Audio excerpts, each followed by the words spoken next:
Sebenarnya dokter tuh enak loh. Kenapa enak bro? Gitu.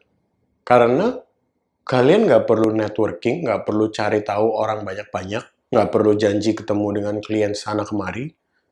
Kliennya sendiri yang datang ke kita dalam bentuk pasien. Hello again, Disruptive Doctors, dan kembali lagi di vlog singkat dari Dissecting Money. Dan pada kali ini saya mau sharing sedikit, dan saya baru selesai lari ya. Jadi sebelum kita masuk ke message-nya pada vlog kali ini, cuma saya mau kasih tahu bahwa walaupun saya habis lari, saya nggak pusing gitu ya. Harus perfect, harus pakai baju yang rapi untuk bikin vlog. So that's the first message. Jadi kalau mau bikin konten atau apapun, nggak usah terlalu dipikirin. Yang penting just record and then just say what you want to say, and that is already a content gitu loh. Jadi jangan terlalu pusing-pusing. Yang kedua, dari lari pagi ini gitu ya, saya mau bilang bahwa salah satu cara yang paling konstruktif untuk bikin kita kreatif sekarang adalah sambil lari, sambil dengerin podcast gitu ya. Jadi jangan dengerin lagu, ya lagu is okay lah sesekali. Cuma menurut saya akan lebih produktif kalau misalnya kita mendengarkan podcast. Nggak harus podcast saya gitu, silakan dengerin podcast yang lain. Cuma kalau mau mendengarkan podcast Dissecting Money, alangkah baiknya. Dan kenapa? Karena mayoritas orang di luar sana yang sukses selalu kalau dilihat pasti ada olahraganya, mereka masih rutin olahraga. Dan yang kedua, mereka rajin baca. Nah, menurut saya lari dan dengerin podcast ini menggabungkan dua hal ini, yaitu olahraganya dapat, ya. Udah gitu, kalau keluar ya artinya kita lihat luar, we actually open our eyes, kita nggak stuck di social media, di Instagram, lihat-lihat pemandangan dari kamera orang lain doang, tapi we actually see our surrounding, itu pertama.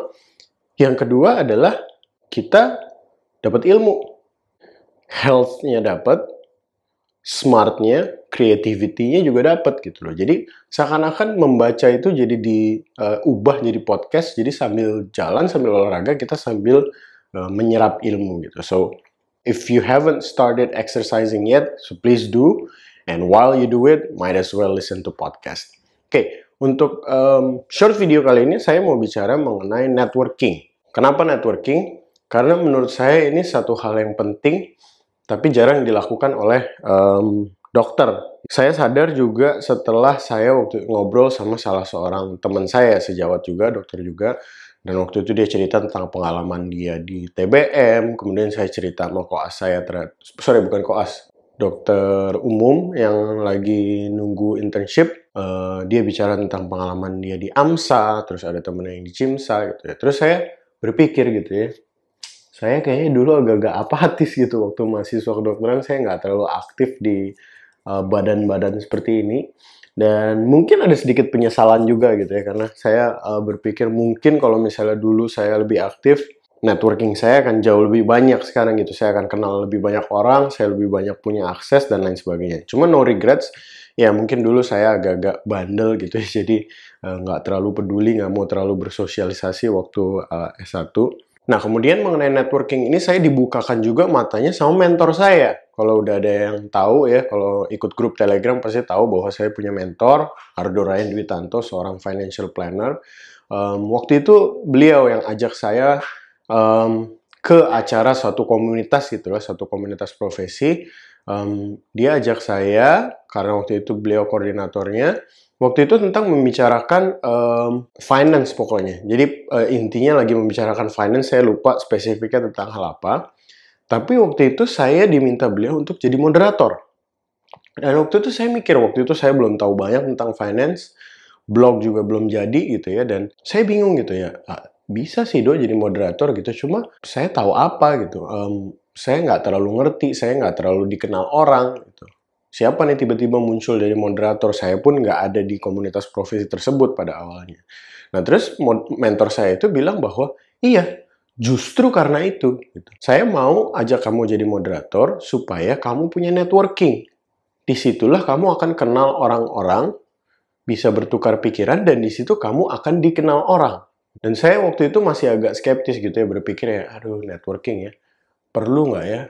Karena saya cenderung berpikir waktu itu networking untuk dokter tuh takutnya jadi penyusah aja gitu loh, nanti jadi orang maunya jadi konsul gitu ya, nanya-nanya mengenai penyakit dan lain sebagainya. Saya dulu cenderung berpikirnya seperti itu. Nah, tapi benar juga gitu ya, setelah saya pikir-pikir, iya ya, networking ini suatu hal yang kita dokter tuh nggak banyak belajar, nggak banyak dianjurkan.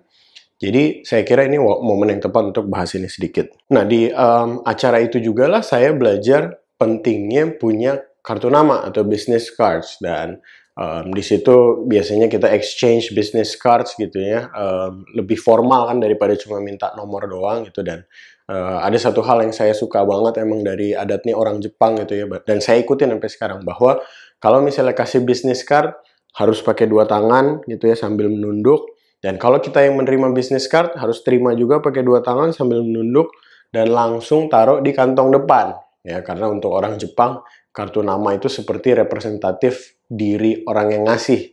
Jadi jangan ditaruh di pantat, berarti didudukin gitu. Cuma kalau kita taruh di kantong sini, berarti it's close to our heart.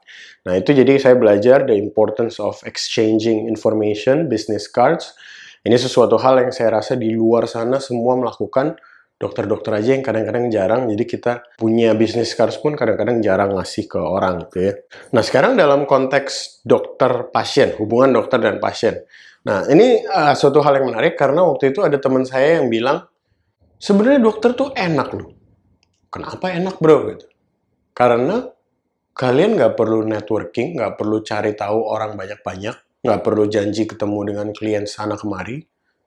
Kliennya sendiri yang datang ke kita dalam bentuk pasien. Saya berpikir benar juga ya. Jangan-jangan selama ini dokter tuh menganggap hanya pada saat pasien masuk, ya udah, berarti si pasien yang lagi mau minta value ke kita gitu loh. Mau minta ekspertise kita, dia bayar, makanya ya udah, pokoknya kita kasih value kita. Padahal tanpa kita sadari nih, setiap pasien yang masuk itu bisa jadi channel untuk networking kita gitu. Jadi selain dari cuma ketemu pasien dan kita yang kasih value, kenapa nggak sekalian aja kita coba kira-kira ada nggak value yang bisa diambil dari pasien ini ke kita. Dan saya percaya bahwa semua orang, mau dari taraf ekonomi manapun, latar belakang pendidikan apapun, mereka pasti punya value yang bisa dibagikan ke kita. Karena it's impossible for us to know everything. And they know something we don't know. Jadi kenapa nggak dicari aja sekalian gitu ya. Anggap setiap pasien yang masuk ke ruangan poliklinik, sejawat sekalian, sebagai calon networking. Nah, caranya gampang menurut saya, tinggal paling gampang ya tanya aja, kerjanya apa ya Pak ya? Dan untuk saya agak mudah ortopedi karena saya memang harus menanyakan pekerjaannya dia apa. Karena saya harus tahu posturnya pada saat kerja gimana, saya harus tahu kesehariannya gimana, banyak jalan atau banyak duduk, dan lain sebagainya. Jadi dari saya menanyakan kerjaannya apa, itu bisa mengalir gitu ya. Terus kemudian, bekerja di bidang properti, saya bisa tanya-tanya gitu, ilmu properti gimana sih cara marketing properti dan lain sebagainya, bla bla bla bla bla. Kasus yang lain misalnya, waktu itu ada instruktur diving waktu itu, anaknya berobat ke saya, dan kemudian saya tanya gitu, gimana sih diving, saya kalau punya sinusitis gimana, apakah baiknya bla bla bla bla bla. Akhirnya ya jadi exchange information, akhirnya saya jadi punya satu kontak orang yang kalau misalnya saya mau nanya, misalnya properti, saya tanya dia. Kalau misalnya saya mau tanya mengenai diving, saya tanya si B. Menurut saya ini suatu hal yang penting untuk disadari. Dan saya kadang-kadang bahkan sampai tulis gitu ya, di status kan kita pakai e-medical record sekarang, saya tulis pekerjaan bla bla bla bla bla, aktifnya di mana, jadi pada saat dia kontrol, kadang-kadang kan kita lupa ya. Begitu lihat, saya ingat bahwa dia adalah yang misalnya agen properti tadi. Kemudian saya tanya, gimana bisnis properti lagi agak susah ya belakangan ini. Jadi ngobrolnya antara pasien tuh nggak ada gap gitu loh. Bener-bener ya kita ngobrol gitu. I actually want to know more about you. Sekalian ya kalau misalnya ada keluhan medis ya disampaikan dan kita akan coba selesaikan. Jadi dinamika di poliklinik juga akan lebih enak gitu. Jadi saya kira itu aja yang mau saya bagikan di vlog singkat ini gitu ya.